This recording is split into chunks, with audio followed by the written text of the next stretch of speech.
अगर आप भी चाहते हैं नए वीडियो एवं नए ऑडियो देखने एवं सुनने के लिए तो हमारे गोल्ड स्टूडियो चैनल को सब्सक्राइब जरूर करें एवं बेल आइकन दबाना ना भूलें। बाबा भुवनेश्वर नाथ के मंदिर देखुली था कोरोना के वजह से बंद कर दिया जाता। एगो भक्त कहता कैसे के जल ढारी मन बाबे चयन देखुली नगरिया भइल बाबोइन। कैसे के जल ढारी मन बाबे चयन देखुली नगरिया भइल बाबोइन। दर्शन न हो पाई सावन में,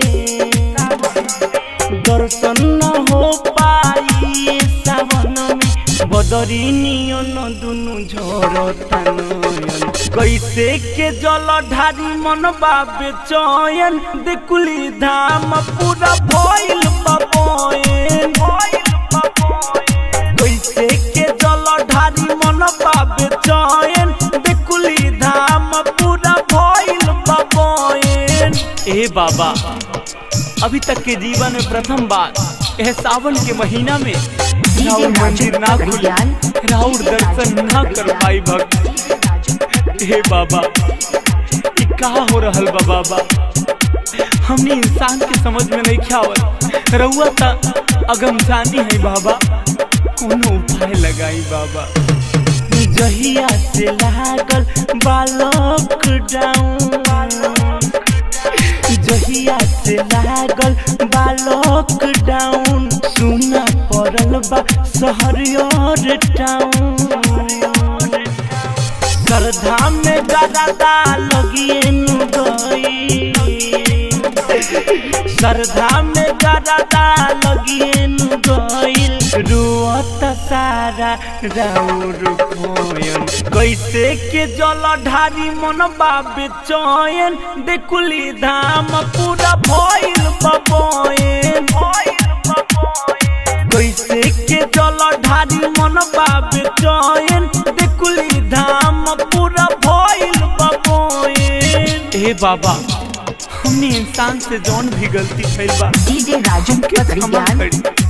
आपन दर्शन के केवाड़ खोली बाबा, कोई न कोई उपाय लगाए जिसे राउर दर्शन कइल जाए।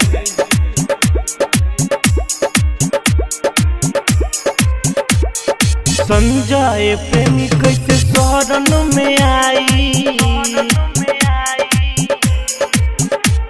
संजय प्रेमी कैसे शरण में आई, गंगा के जल बोली कैसे चढ़ाई। विवेक विकास और भूषण दुबे, जय निरंजन भूषण दुबे, सुनी के माथा भइल बहायन। कैसे जल ढारी मन बाबे चयन देखुली धाम पूरा भइल बाबोइन। कैसे के जल ढारी मन बाबे चयन देवघर नगरिया भइल बाबोइन। दर्शन न हो पाई सावन में,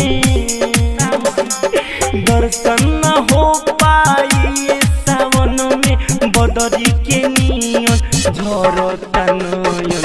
कैसे के जल ढारी मन बाबे चयन देवघर नगरिया भइल बाबोइन। प्रेमी डिजिटल रिकॉर्डिंग स्टूडियो सीभर, कॉन्टैक्ट 9304977188।